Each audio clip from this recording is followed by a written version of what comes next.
Hello friends, ఈరోజు బెండకాయ tomato fry చేస్తున్నా. ముందుగా కొంచెం ఆయిల్ వేసేసుకొని బౌల్లో అది మొత్తం గమ్మంతా అంటే వెళ్ళేదాకా మనం డీప్ ఫ్రై చేసేసుకోవాలి.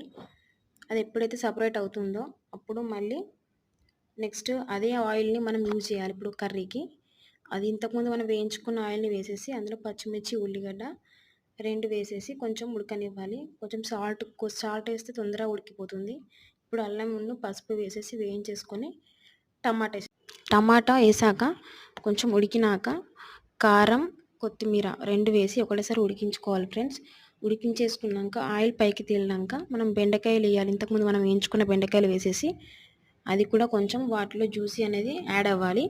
కొంచెం ధనియాల పొడి వేస్తే ఫ్లేవర్ బాగుంటుంది. ఆవిరికి ఉడికించినట్లయితే మనకి కింద మాడిపోదు, అడగంటదు, మంచిగా అందులో పట్టుకుంటుంది టమాటా ఫ్లేవర్ అనేది. ఇంతే సింపుల్గా ఫ్రెండ్స్ బెండకాయ టమాటా ఫ్రై. మీరు కూడా ట్రై చేయండి. ట్రై చేసి ఎలా ఉందో కామెంట్ బాక్స్లో కామెంట్ చేయండి. Thank you for watching friends. Subscribe చేసుకోండి ఫ్రెండ్స్. లైక్ చేయండి ఫ్రెండ్స్.